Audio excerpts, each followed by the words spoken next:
Bonjour et bienvenue dans le deuxième épisode du podcast J'ai un truc à dire. Avant de lancer le sujet de ce deuxième épisode, je voulais faire une petite introduction pour vous dire un grand merci pour l'accueil que vous avez réservé au premier épisode, donc sur les épisodes de présentation. Je crois qu'à l'heure où j'enregistre cet épisode, on est à genre plus de 60 écoutes.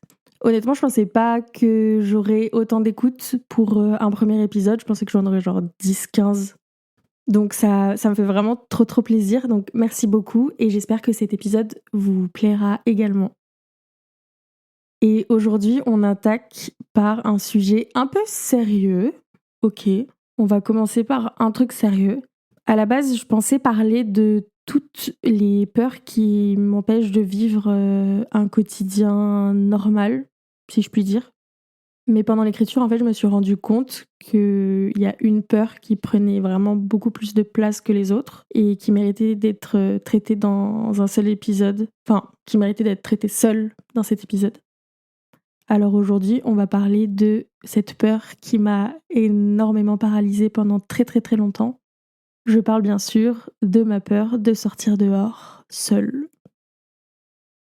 Peut-être que pour certains ou certaines d'entre vous, ce sera un sujet complètement ridicule, même un non-sujet parce qu'en fait, vous n'avez jamais eu peur de sortir de chez vous. Et franchement, honnêtement, je suis contente pour vous, tant mieux. Mais je me dis que peut-être cet épisode pourra aider certaines personnes, même si vous n'avez pas peur de sortir de chez vous. Peut-être que vous avez un autre truc qui vous empêche de vivre votre vie quotidienne normalement. Et dans ce cas-là, peut-être que cet épisode pourra vous aider à décomplexer, se dire qu'il y a des solutions et que c'est jamais pour toujours. Je suis un peu stressée. Alors déjà, je suis un peu stressée de parler devant un micro, mais de parler de ce truc-là, je sais pas, j'ai l'impression de déjà dévoiler un truc important sur moi. Et j'espère que ce sera bien reçu. En première partie, je vais vous expliquer comment se traduit cette peur, ce qu'elle provoque et d'où elle vient. Et en deuxième partie, je vous expliquerai comment j'ai réussi à la vaincre, quelles ont été les étapes, les trucs que j'ai mis en place pour aller mieux de ce côté-là. En fait, la peur de sortir seule de chez moi, je l'ai depuis hyper longtemps. Et je l'ai toujours combattu. En fait, ça a toujours été un problème dans ma vie. Autant au lycée que dans les études supérieures, jusqu'à maintenant en fait. Et ça se traduit vraiment par une impossibilité, voire vraiment une peur irrationnelle de sortir seule de chez moi. Et ça pour aller me balader, pour aller faire des courses, pour aller n'importe où en fait. En fait, j'ai l'impression que tout le monde sait que je suis seule et du coup pourrait me traquer. Genre, je me sens super vulnérable. Et donc en fait, pour moi, c'était impossible d'aller faire genre les magasins seuls, les courses, aller à la pharmacie au bout de la rue, vraiment, ou juste faire une promenade.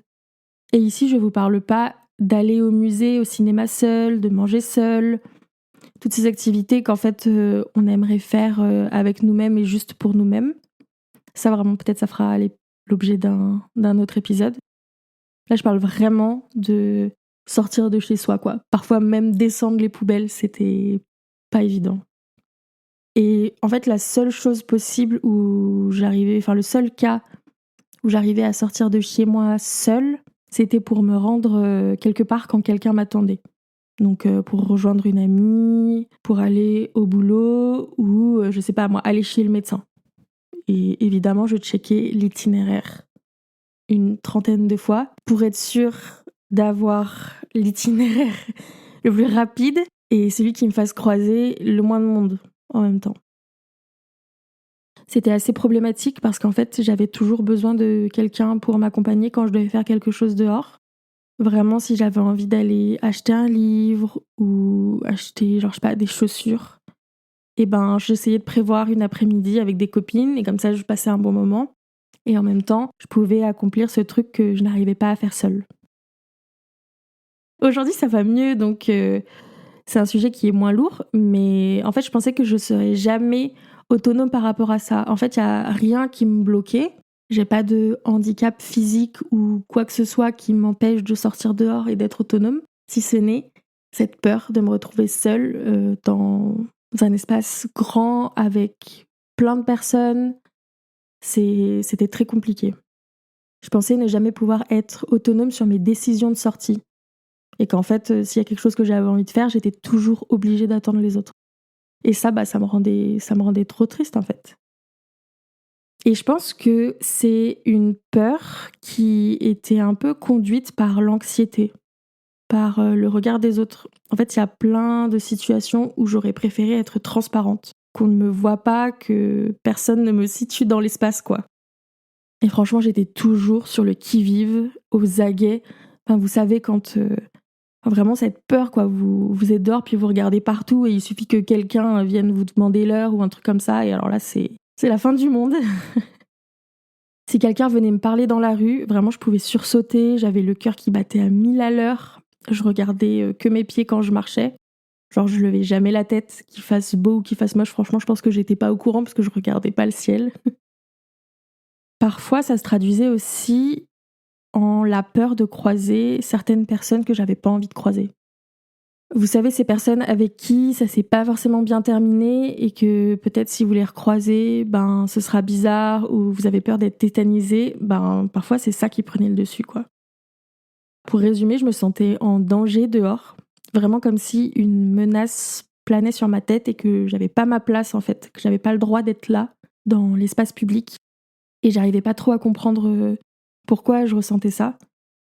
Après, avec le temps, j'ai fini par comprendre que peut-être le fait d'être une femme, et ben, ça joue énormément là-dessus parce qu'on se sent vraiment beaucoup moins en sécurité que les hommes dans la rue. Ça aussi, c'est un grand sujet et une des raisons qui fait que aujourd'hui, même si ça va vraiment beaucoup mieux, je me sens pas toujours à l'aise dans la rue. Voilà, je pense que j'ai pas besoin de m'épiloguer sur le fait que être une femme dans la rue, c'est compliqué et qu'on fait face à beaucoup de choses qui peuvent être dangereuses. Et je vais passer tout de suite à la partie 2, qui pour moi est la partie la plus intéressante, qui est comment j'ai réussi à dépasser cette peur. Parce qu'en soi, c'est une peur, c'est pas comme la peur irrationnelle des araignées par exemple. Parce que, en fait, avoir peur des araignées, ça se matérialise de temps en temps. Et honnêtement, croiser une mygale, ben, c'est pas tous les jours en France que ça arrive. Par contre, avoir peur de sortir, ben, au quotidien, ça nous empêche de tout, quoi. Pour dépasser cette peur, ça s'est fait en plusieurs étapes. Comme souvent, en fait, le chemin de la guérison, c'est jamais linéaire, c'est jamais de mieux en mieux. En fait, parfois on avance, parfois on recule. Mais c'est toujours des petites victoires. Et en fait, dans tous les cas, on avance. En fait, je dis qu'on recule, mais c'est surtout qu'on a l'impression de reculer. Parce qu'en fait, tous les pas en avant, c'est des petits pas pris et c'est des petits pas vers la guérison, quoi. Ouais, c'était pas très clair, mais je pense que vous avez compris, quoi. J'avais vraiment très envie de vaincre cette peur parce que j'avais quand même envie, au fond de moi, de pouvoir sortir seule, de prendre mes propres décisions quant à mes sorties, quoi. Et donc, du coup, j'ai commencé à aller à côté de chez moi, à faire genre des toutes petites choses comme genre aller à la boulangerie, emprunter un livre à la bibliothèque ou aller récupérer un colis à la poste et en prévenant quelqu'un de ce que j'allais faire et où j'allais. Ça, c'était la première étape et ça a duré longtemps en vrai parce que déjà pour moi, c'était beaucoup. Une fois que j'étais revenue de la poste, j'étais vraiment très fière de moi en mode ok, t'es allée récupérer ce colis toute seule dans cette poste blindée à 18h, bravo. Bravo ma grande, c'est déjà un grand pas. Et puis j'ai commencé à aller plus loin et pour ça j'ai utilisé un vélo en fait pour ne pas être dépendante des transports parce que dans les transports bah il y a du monde et ça me faisait peur. Et avec mon vélo, j'allais jusque dans le centre-ville, j'allais notamment à la librairie ou dans un endroit dans lequel je me sentais en sécurité. Toujours en prévenant un proche en fait, jamais je partais comme ça en plein milieu de la journée sans le dire à personne. Et une fois que j'avais effectué ma tâche, genre j'avais trouvé mon livre ou quoi, bah je rentrais directement par le chemin le plus court. Et ça aussi c'était une grosse étape parce que entre rester dans mon quartier et m'aventurer plus loin, j'avais l'impression de découvrir un nouveau monde. Et ça c'était vraiment une grosse étape qui a duré longtemps et je faisais plusieurs avant-arrière pendant cette étape. Dans le sens où j'arrivais à sortir plusieurs jours d'affilée. Et ça allait de mieux en mieux, j'avais de moins en moins peur, il fallait un peu moins s'armer de courage pour sortir à chaque fois. C'était de plus en plus facile, on peut dire. Et en fait, il suffisait d'un jour de flemme ou de peur où je restais chez moi. Et alors les jours d'après, c'était encore pire. J'avais l'impression de recommencer à zéro. En fait, je pense que je recommençais pas vraiment à zéro parce que tous les efforts que j'avais fournis avant, ils étaient quand même là. Et je pense que ça me demandait quand même moins d'efforts à chaque fois, moins de courage pour pouvoir sortir. C'était de plus en plus facile, même si j'avais l'impression que c'était dur. Et je pense que cette phase, elle a duré vraiment longtemps. Plusieurs mois, voire plusieurs années. En vrai, je pense plusieurs années. Et en fait, c'est pas grave. Ça prend le temps que ça prend. Le principal, c'est de savoir qu'à la fin, on arrivera à être totalement autonome. Comme diraient certains ou certaines, trust the process. Après, j'avais de plus en plus envie de me balader seule, sans but. C'est ce que j'ai fait. Un jour, je suis allée dans un magasin, alors que j'avais rien à acheter, un magasin qui n'était pas particulièrement un endroit où je me sentais en sécurité, comme je vous disais avant. D'abord dans mon quartier à pied, sans trop m'éloigner de la maison, et ensuite je décidais aussi d'aller me balader sur un chemin de nature où il y avait beaucoup de monde. Donc là, j'allais plus dans un magasin pour être en sécurité entre guillemets, mais j'allais dans un endroit assez passant où il y a des gens qui courent, il y a des poussettes, il y a des vélos, etc. Et là, je me mettais un podcast dans les oreilles avec mes écouteurs ou de la musique ou j'étais au téléphone ou peu importe. Je prévenais quelqu'un et je partais me balader, je sais pas moi, 30 minutes et ça me semblait être le bout du monde. Vraiment, j'avais l'impression d'avoir accompli un record. J'y allais parfois plusieurs fois par semaine. En fait, ça a duré aussi assez longtemps cette période où je faisais le même chemin que je connaissais, où je me sentais en confiance et petit à petit, j'avais envie d'aller encore plus loin. En fait, c'est une fois qu'on a passé un palier. Enfin, ça, c'est comme ça que je fonctionne. Une fois que je passe un palier, ok, je l'use, j'y vais beaucoup de fois, je me balade beaucoup sur ce chemin, je le connais par cœur, donc il devient hyper rassurant. Et comme ça, après, je peux aller plus loin et revenir à cet endroit rassurant, mais où j'ai quand même avancé. Vous voyez ce que je veux dire ou pas ? Avant, l'endroit rassurant, c'était genre juste une librairie, donc c'est pas hyper grand. Et ensuite, ça a été tout un chemin de nature, entre guillemets. Donc c'était quand même beaucoup plus grand. Ça me permettait de faire des sorties beaucoup plus longues et donc d'avoir envie d'aller encore plus loin. Et donc voilà, à chaque fois, c'est comme si j'agrandissais mon périmètre de sécurité et je balisais quoi. Genre, je me disais, ok, jusque-là, je connais, je sais comment c'est, je connais le paysage, je connais les gens qui passent par là, j'ai pas peur, je peux y aller. Et petit à petit, comme ça, j'augmentais mon territoire, si on peut dire. Et ça, c'est des activités où en fait j'étais tout le temps en mouvement. Vous voyez, genre je marchais ou j'étais en vélo. Être en mouvement, en fait, c'est hyper rassurant quand on a peur d'être seul dehors. Parce qu'on se dit que dans tous les cas, on est un petit peu moins en proie au danger. Et j'avais envie de dépasser ça. Et en fait, ce qui me donnait trop envie, c'était de m'asseoir dans un café pour pouvoir lire un livre que j'aime. Et ça me semblait aussi être le bout du monde, pour plein de raisons.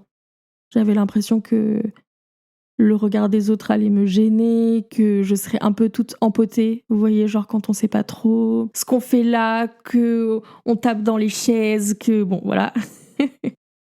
Et ça me semblait être, à l'époque, le summum de la liberté, de ce que je voulais faire. Pouvoir décider moi-même d'aller lire un livre ou écrire dans un carnet en buvant une boisson chaude que j'adore. Donc pour ça, même technique que pour les sorties à pied ou en vélo. J'avais choisi un café que j'adore, où j'étais déjà allée plusieurs fois avec mes amis.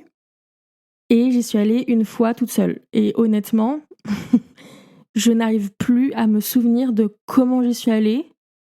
Enfin, j'ai l'impression d'avoir fait un peu un blackout de comment je m'y suis retrouvée. Mais j'y étais, et à ce moment-là, j'étais super contente de moi. Vraiment un peu stressée, genre j'avais le cœur qui battait à 1000 d'être là toute seule. Mais je l'avais fait et c'était déjà une super grande victoire. En fait, ce que je vous raconte juste là, je me rends compte à quel point, je sais que je l'ai déjà dit en intro, mais à quel point pour certains c'est dérisoire et c'est acquis depuis toujours et ça n'a jamais été une peur. Mais pour moi, c'était big step, quoi.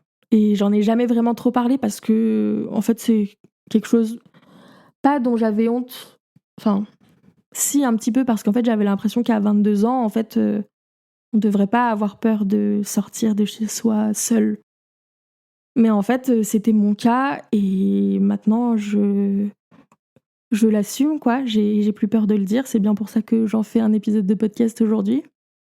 Bref, je sais plus où je me suis embarquée avec ça, mais bref, tout ça pour dire que ça, c'était une autre victoire.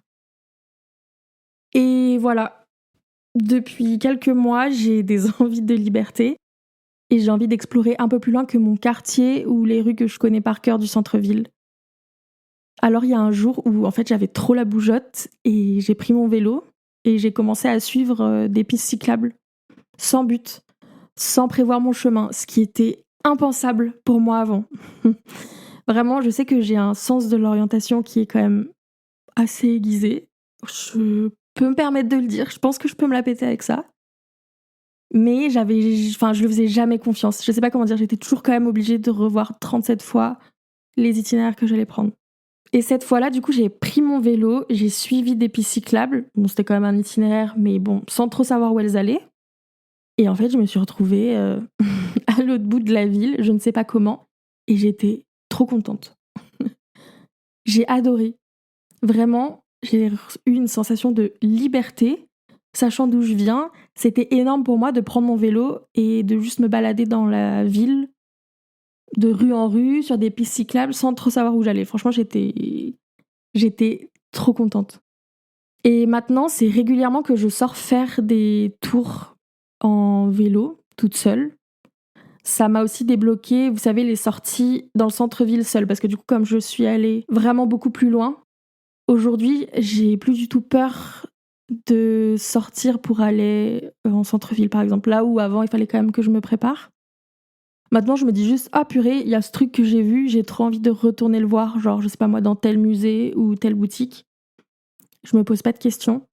Juste, je me dis, ok, j'y vais à 14h, je prends mon vélo et j'y vais. Et quelle sensation quelle sensation de liberté, vraiment, c'est incroyable de me dire que enfin à 25 ans, je peux décider moi-même et être autonome de mes sorties et de mes envies d'aller dehors.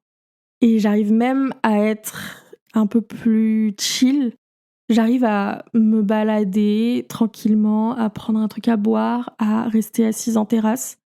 Vraiment, je pense que la Charline d'il y a 2 ou 3 ans ne me croirait pas, parce que à l'époque, ça me semblait impossible que je puisse, moi, réussir à faire ça. Comme quoi, tout est possible. Bon, là, je suis en train de vous dire un truc un peu bateau, mais c'est la réalité. En vrai, ça s'est passé comme ça. Je n'y croyais pas, et aujourd'hui, j'en suis capable. Et carrément, à tel point que j'en suis capable, aujourd'hui, j'ai envie de sortir. Alors qu'avant, c'était plus, il faut que je me pousse parce que je sais que c'est bien et que ça m'aide à guérir, entre guillemets, de cette peur. Je sais pas si on peut dire guérir une peur ou surmonter, mais voilà. En gros, avant, je me forçais pour surmonter la peur et continuer ce chemin-là. Aujourd'hui, vraiment, j'ai envie d'y aller. Et du coup, ça me rajoute des activités, des choses que je peux faire seule. Parfois, quand je m'ennuie, je me dis, ah, qu'est-ce que je peux faire? Et en fait, j'ai une liste. Oui, j'ai une liste des choses que j'aime faire. Et donc, j'ai pu ajouter à cette liste le fait d'aller juste me balader seule. Que ce soit à pied, en vélo, ou pour découvrir des nouveaux cafés, des nouvelles routes, des nouveaux parcs. Vraiment, c'est super. Et je tenais quand même à préciser que le vélo a joué un grand rôle là-dedans, parce que grâce à lui, dans les moments où j'avais super peur, je me déplace beaucoup plus vite et j'ai moins l'impression d'être en proie au danger. Alors j'ai pas de voiture, peut-être que ça peut se traduire de la même manière quand on a une voiture et que du coup on peut conduire. Mais grâce à ce vélo, en fait, si j'ai peur, je peux foncer pour rentrer chez moi ou foncer pour retourner dans une zone que je connais, une zone beaucoup plus safe. Et comme ça, du coup, j'explore de plus en plus les environs, je découvre des nouveaux paysages et ça fait trop du bien. C'est presque méditatif maintenant. Je prends mon vélo et je me mets sur des pistes au bord de l'eau ou en pleine nature ou dans la forêt. Et bon, je fais attention quand même. Mais c'est ultra méditatif, du coup je pense, et ça m'aide un peu à cultiver ma créativité aussi, je pense. Parce que du coup, tout ce que j'observe, ça me procure des sensations, des émotions, et je me dis, trop bien, déjà, déjà je me suis dit trop bien, ça va être un sujet de podcast. Et même sur d'autres champs, ça aide grave. Pour conclure cet épisode, je peux le dire, je n'ai plus peur de sortir de chez moi seule. J'ai plus peur. Et c'est un énorme pas dans ma vie. Je ne suis plus dépendante de la disponibilité des autres pour sortir et pour aller me balader. J'ai un peu l'impression de reprendre le pouvoir sur une partie de ma vie. Et ouais, en fait, c'est parce que depuis quelques mois, j'ai énormément de temps pour moi où je suis seule. Et comme je commençais à m'ennuyer à la maison, j'avais envie de prendre l'air. Et en fait, personne de mon entourage n'était disponible en même temps. Donc, il a fallu que je me motive moi-même. Et je pense que c'est aussi une des raisons qui a accéléré, entre guillemets, le fait que j'ai surmonté cette peur. C'est qu'en fait, j'avais plus le choix. Il n'y avait vraiment plus personne de disponible pour sortir avec moi. Donc, il a fallu que j'y aille seule. Il fallait que je me fasse confiance à moi-même. Et ça a fonctionné. C'est arrivé petit à petit. J'ai eu de plus en plus confiance en moi et en mon sens de l'orientation hors du commun. Aujourd'hui, je me sens libre enfin beaucoup plus libre. Et j'ai la sensation de reprendre le contrôle de ce côté de ma vie où j'avais pas du tout de contrôle avant. En fait, j'ai énormément d'anxiété, peut-être qu'on en parlera dans un autre épisode. Et donc du coup, il y a beaucoup de choses dans ma vie que je ne contrôle pas et qui sont contrôlées par l'anxiété. Et donc c'est une victoire de plus vraiment dans mon épanouissement personnel et pour surmonter l'anxiété. Et vraiment, parfois, je me surprends à refuser que mes amis me raccompagnent parce que en fait, je préfère rentrer seule sur mon vélo. Franchement, j'aurais jamais cru que ça arriverait. Je pensais vraiment, mais vraiment pas. Voilà, c'est la fin de cet épisode. J'espère qu'il vous aura plu et que c'était pas trop brouillon. Parce qu'en fait, je me suis rendu compte en l'enregistrant, même si j'avais un peu écrit mon script et tout, que c'est un sujet qui me tient à cœur, qui me touche, quoi. Donc, je pense que parfois, j'ai un peu dérivé. J'ai quand même essayé de rester sur le droit chemin, mais il est possible que je me sois un peu emportée. Voilà, j'espère quand même qu'il vous aura plu et qu'il vous aura aussi peut-être aidé, qu'il aura résonné en vous si vous avez une peur paralysante comme moi qui vous empêche de vivre normalement au quotidien. Et surtout, je voulais aussi faire cet épisode pour vous montrer que c'est possible de surmonter les peurs comme ça. Même si dans les périodes les plus sombres, entre guillemets, si je peux dire, on a l'impression qu'on n'y arrivera jamais, en fait, il y a toujours des solutions et je suis sûre qu'on peut toujours y arriver. Et je vous encourage vraiment à trouver vous aussi, et j'espère de tout cœur, je suis avec vous, hein, que vous trouverez votre chemin pour surmonter votre peur. D'ailleurs, vous pouvez venir m'en parler sur Instagram, je serais super curieuse de savoir s'il y a quelque chose qui vous terrifie comme moi, ça a été la peur de sortir seule dehors. Je pense qu'on pourrait vraiment s'entraider et échanger des méthodes pour surmonter tout ça. Parce qu'en fait, je suis sûre que la peur qui vous terrifie, enfin la peur paralysante ou irrationnelle qui vous terrifie, qui vous empêche de vivre, je suis sûre que vous n'êtes pas la seule à la vivre. N'hésitez pas à rejoindre le compte Instagram du podcast @j'ai-un-truc-à-dire.podcast pour me partager vos retours et également suivre la mise en ligne des épisodes. Je vous remercie de m'avoir écouté jusqu'ici. Prenez grand soin de vous. Bisous!